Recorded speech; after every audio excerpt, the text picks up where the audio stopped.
Hey y'all, Merry Christmas, Happy Holidays, Happy Hanukkah, whatever it is that y'all celebrate. For my followers, some of you may know, some of you may not know, today is my angel baby's birthday. She would have been 3 today. I decided that I'm going to pay tribute to her and tell y'all about her transition.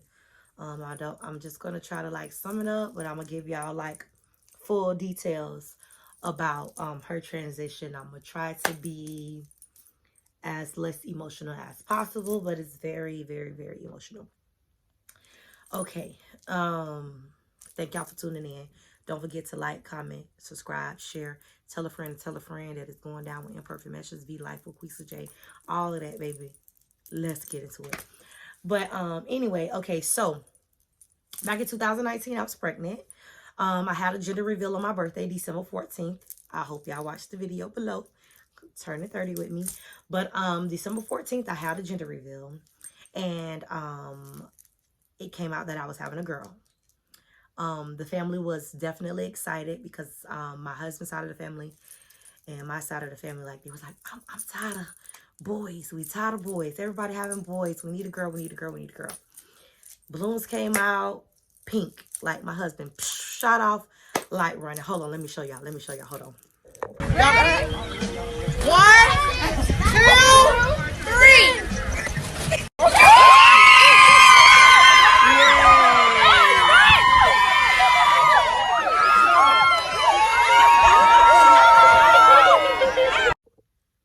Okay, y'all seen that? All right. Wasn't it like, ah? I don't know if y'all really like hear it here. I mean, I hear it on my end. But the family was happy. So happy. So happy. Anyway, a couple of days later, I want to say about 10 days later, maybe 9 or 10 days later, I want to say like 2 days before Christmas, my water broke. And let me tell y'all how I found out. I went to work as usual, and I seen spotting. Immediately called my doctor, and I'm like, hey, I'm spotting, blah, blah, blah, blah, blah. And they're like, oh, you're fine. If it starts coming out like a cycle, then we have an issue. Go to the nearest emergency room and get checked in. I'm like, okay, it's not like heavy or anything. Spotting. Okay. That was that morning. I get off of work. I'm telling my husband, hey, babe, I'm just stop and get me a pedicure. You know, I need my feet rubbed, whatever the case may be. I get to the nail spa. And I tell the lady, get my water ready. I'm going to use the restroom, and then I'm coming. I go use the restroom because I have this urgency to, like, go to the restroom. But as I'm urinating, I get this, like, gush. Like, I get this, like, gush of water. And me thinking, like, maybe I overdid it today with the water because, you know, at that time I was gestational diabetic and I had to keep fluids in. And I'm thinking that it was like regular, but then it was like it slowed down as, you know, I was slowing down urinating. Like it slowed down. Clean myself up or whatever, whatnot. Get in the chair. Boom. The lady started taking the polish off of my toenails. I'm about to get my nails done. They're about to take the polish off of my nails. And I'm like, I get this feeling like I'm peeing, but I'm like, I know I'm not sitting up here peeing. And I'm like, excuse me, can you wipe my legs and stuff off? Because my water just broke. Mind you, I've been going to this nail spa for years, like 7+ years. I've been going for a little minute. And it was like, your water broke. Like, what? Everybody in the nail shop, I'm like, are you sure? You don't even look like you're very far along. And I'm like, I'm not. And that's why I'm concerned. I leave, I get in the car, call my husband. I'm like, hey, babe. I'm about to come and get y'all because my water broke. My husband's like, your water broke? I'm like, yeah, but he's like, babe, it's too early for your water to break. I'm like, I know, like, we never experienced it, but it was strange for both of us. And I get home, and I pick them up. We go immediately to the hospital. They check us in. I'm waiting. I tell them about the story, like what happened. I tell them everything. They ran some tests and confirmed that my water broke. Amniotic fluid was coming out, like my water had broke. And I'm like, how is this even, possible? I'm only 20 weeks. It's like, it happened. So I'm asking the doctor, like, what's going to happen to my daughter? And they were basically saying, they basically like immediately counted my daughter out, basically saying that she wasn't going to make it. Like, it's impossible for her to live outside of the womb at 20 weeks. Remind y'all, even with no fluids inside, my baby heartbeat was, I'm talking about strong, beating like, baby, I'm here. So I'm like, well, what are the odds that my daughter has? What is the chance that she has to live? And they're like, 1 to 100%. She has 1%. So I'm like, okay, so why we not give her the 1%? They're like, oh, in our years, babies never make it, yada, yada, yada. I'm like, well, I want to give my daughter the chance to make it. So I just ready to go home. And they was like, not wanting me to go home. It's like, you can risk, getting infections and all this other kind of stuff. The baby could start coming and whatever. And I'm like, well, if my daughter has a chance to live, I'm going to give my daughter the chance. That 1% chance that y'all count her out, I'm going to go home and give her that chance. This is Monday night. I think it's like the 23rd. It's like Monday night. And I go home. Mind you, it's late now. It's 11, 12 o'clock. Well, this is late. It's late now. I go home. I go to sleep.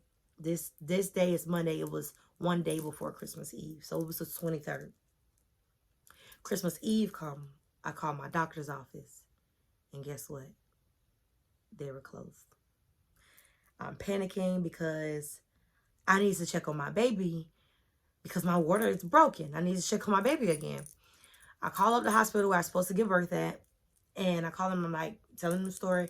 And like, they released you? And I'm like, no, I left to give my daughter a chance to live. They're like, they shouldn't release you. They should have kept you there until delivery, whatever. You need to come get checked in. I tell my husband, well, baby, we need to go get checked in, whatever. So my husband takes me to go get checked in. This is Tuesday morning. I go get checked in. They check on the baby. Heartbeat still. I was talking about my girl in the living still. Another doctor come in, basically saying the same thing, like not giving my daughter like no chance. Like, where is y'all faith? Like this other hospital, they had all these quotes about all this biblical stuff, and it wasn't given. Like, how y'all ready to kill my baby, but y'all got all this faith stuff on y'all wall. So I went home. So on Tuesday, I'm going home again because y'all not trying to give my daughter a chance. I'm going home. I don't care about the infection. I don't care about none of that. Tell me the symptoms, the signs, whatever it is that I need to know, that I will notice that I'm having an infection or whatever the case may be. I'm going home. They're like, Ms. Jefferson, are you sure? Yes, I am going home. I'm going to give my daughter that 1% chance. I'm going to give her that chance. Go home. It was like, if you start experience contractions, come back. Like, come back. I'm like, okay, that's fine. We go home. It's probably about 6, 7 o'clock or whatever at night. Go home. I chill out with my kid because it's Christmas Eve. Chill out with my husband. And about 10 o'clock, I started getting pain in my back. And we watch TV, we hear stories, and I'm like, oh God, here we go. So I started getting pain in my back, but I still decided to just kind of like sleep until it got closer to time, because for one, my husband hates the hospital and I hate it just like him because it's nothing to do there. It's very, very boring. So I waited. Okay, 11 o'clock came. My back started hurting even more worse, and now I'm feeling contractions. So I called my husband in my room and said, Daddy, I think it's time. And he just kind of like looked like, okay, baby. I'm like, well, let's let the dogs out, because at the time we had 2 puppies. I said, well, let the dogs out. Let them use the restroom or whatever while I get dressed or whatever. He let the dogs. He walked the big dog, let the little dog go through the backyard because that's where he go. So as I'm getting ready to go, I'm like, where is Royal? Royal's the little dog. Where is Royal? And we couldn't find Royal. So I'm like, well, baby, I can't sit around because I'm contracting, so I can't wait. So then, like, like as soon as I'm starting grabbing my purse and things like that, I hear this cry. Like cry, like sound like my dog. And I'm like, I'm calling out Royal, Royal, Royal. And we go back and open the patio, and he barely could like walk or move. Like within them short 10 minutes of them going to the potty and coming back, I don't know what happened to my dog. Get my dog, put him in the crate, load him up in the car because he's full of, like, he's looked like he got into something. I don't know what, but either he was hit by a car or something. At that moment, I didn't know. So I'm like, well, baby, the contractions are not like back to back, but I can tell like they're going to start coming back to back. But I'm like, I need to find out what's wrong with my dog because I need to find out. Take the dog to the vet. Yes, I'm still contracting, contracting, whatever. I take my dog to the vet. I guess he got hold to a toad and whatever that be on the toad or toad spit on him or whatever the case may be. So I'm telling the veterinarians, I'm like, hey, I'm in active labor right now, and I'm my daughter is deemed, not to make it, so I can't be here all night trying to save a puppy that I really can't help. And they went to talking numbers, and I'm like, I can't focus on this puppy right now. Like I can't. Like I'm contracting, and the guy was like, "You're what?" So he's a former paramedic. He's like, "Well, just let me know when you're like 15-minute intervals of feeling contractions." And I'm like, "Okay, I got you." He doc, pet doc, human doc, whatever. He doc at this moment. I'm like, okay, doc. So they went to talking and was telling me how much it was gonna cost for me to basically save my dog. And I just looking at him like, to be honest with you, I love my dog, but I ain't giving y'all no $3,500. Like, what y'all gonna do? Basically, they were gonna pull my dog down, and I'm like, you know what? I gotta lose my dog and my daughter in the same day. I said, well, y'all work on that. I'm gonna go to the hospital, and we could rekindle this conversation in a few days, and y'all can let me know what ended up happening to my dog anyway. So I started feeling contractions like now 15 minutes, and then it started being like 10 minutes. And mind you, this hospital is about, from where we went to the vet to the hospital where I had to go, is about 40 minutes. So we leave. He's like, come on, husband. We got to get wifey to the hospital because they're coming. Like, we see it all over. Like, I was feeling it. So we ended up leaving there. Swung by to get my aunt. I love this lady dear because this lady was there from the time my water broke through all the days. I love her so much. We get her. Not from her house to the hospital. It's about 20 minutes or so from her house to the hospital.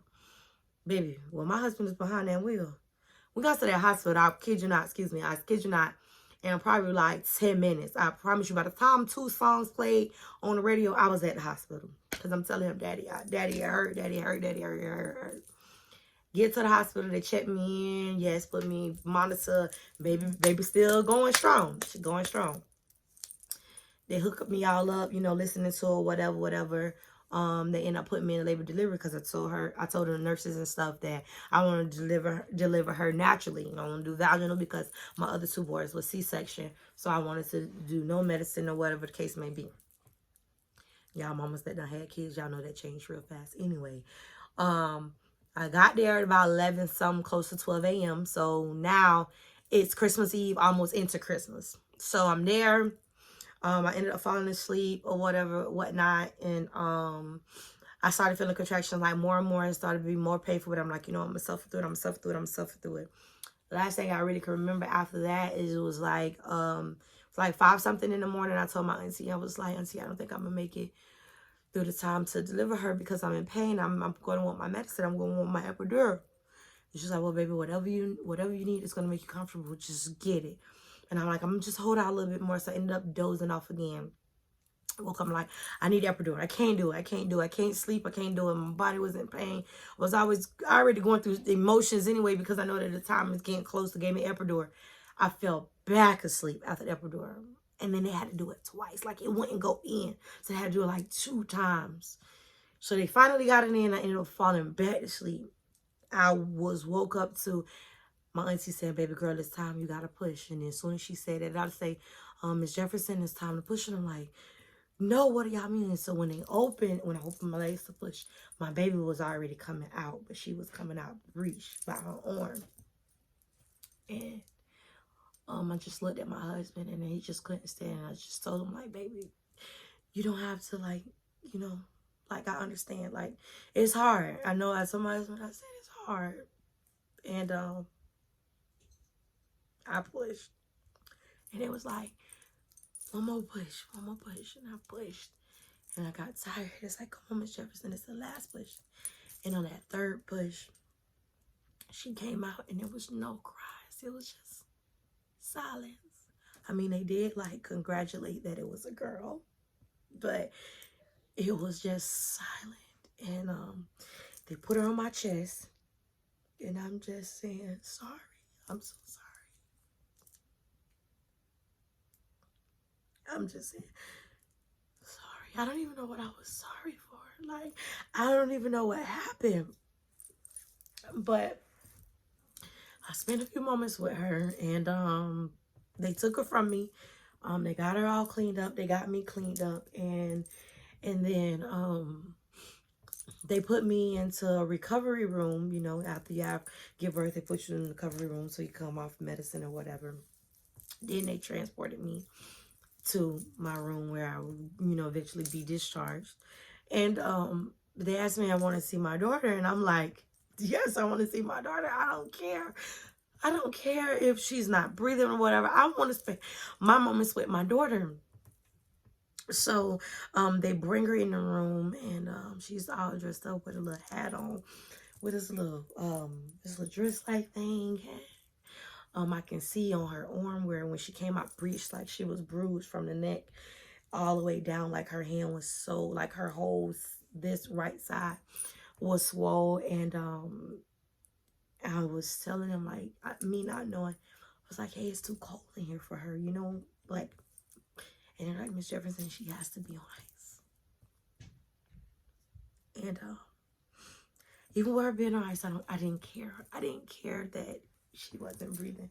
I didn't care about any of that. I still held my baby to my chest. I still held her. And it was Christmas. I gave birth to her at about 10:39 on Christmas Day in 2019. And I just spent the whole the whole entire day and a half. They asked me when I was ready, and I told them I'm ready for y'all to take her when it's time for me to be discharged. Like, let me enjoy this moment, because you don't get to pick if you're going to have another daughter. And I can't replace her. So I want to spend every moment with her. It was a very hard time for my husband. My husband couldn't stand to just like deal. And he was just really like, I could tell he was just like numb from day 1 to day 3, 4, like those days when the doctors uttered that my daughter wouldn't make it. My husband was just like silent. He didn't have, like, he couldn't talk. He couldn't say anything. And I'm asking questions, and when I'm asking questions, he's looking and he's listening. He's thinking, and when the doctor says something, he's just looking and he's just like, I can't believe this. It's what y'all are saying. Like, we have 2 boys at home. This is like the completion to our family or whatever. So that was Christmas. I got some visitors. That morning. A couple hours after I gave birth to her, got some visitors. I told my husband, go and see my boys, because I didn't want my boys to come up and see my daughter like that. But that Junior, my second born son, he still ended up, but he was a baby. He was a real baby, so he didn't really know what was going on. But him and my husband did sleep there at the hospital with me and things like that. My auntie was there, and I got discharged from the hospital. And when I got discharged, they rolled me out and they handed me a purple box, which I still have it. But my emotions is already too much, so I'm just leave the box where it is. where it is. So they gave me a purple box, and in that box it had I asked for her clothes. I wanted everything off of her. Um it had everything. It had her blanket that they had, her clothes, it had everything. It was just like a little memory box because that's all that I was sent home with. But that's the story of her transition. And 3 years later, I can say that Christmas, it always hits me just like a little bit more. She was supposed to be born on Mother's Day. So those are 2 days out of the year that is really like the hardest for me. Like, it's hard every day because you be on social media, you see cute babies, you in the store, you see cute girl babies, and everybody's dressing up their daughters and stuff like that. So it's always an emotional time for me because I don't have a daughter. I have 3 boys now. And that one chance that I had, it was like we never know the reason why. But this is how I have to I don't know where that came from. This is how I have to remember my daughter. I do wear her here as well. And then one of the ladies from Facebook got me well, she actually made this bracelet. It's actually our birthstone colored together because her birthday's in December. But it has like heart rate. You make it beat faster. The letter J. It has an angel on there. It has a teddy bear. It with brave wings she flies. But it's a really cute bracelet. She also made me like a keychain, a necklace, and everything. But I keep her on my dresser. At first I didn't like it, I couldn't stomach to keep her on my dresser. Like, I kept her in the box, and that's where she was because I just like didn't want it to be reminded. But as time go by, oh, that really did come off the top.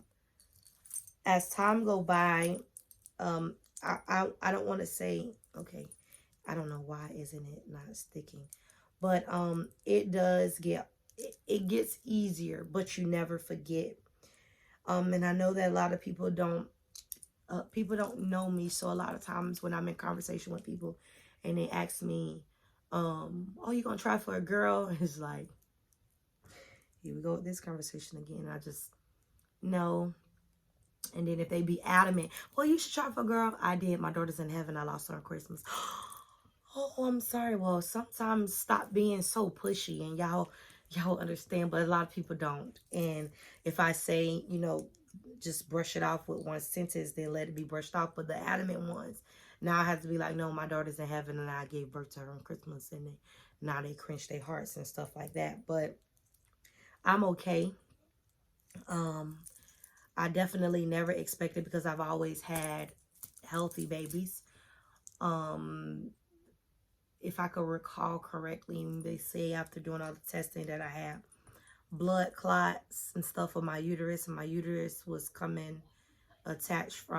detaching itself from the cervix too early. I think that's what they said. It was a bunch of stuff that was unknown or not seen at the regular doctor visits that I was going to all that time.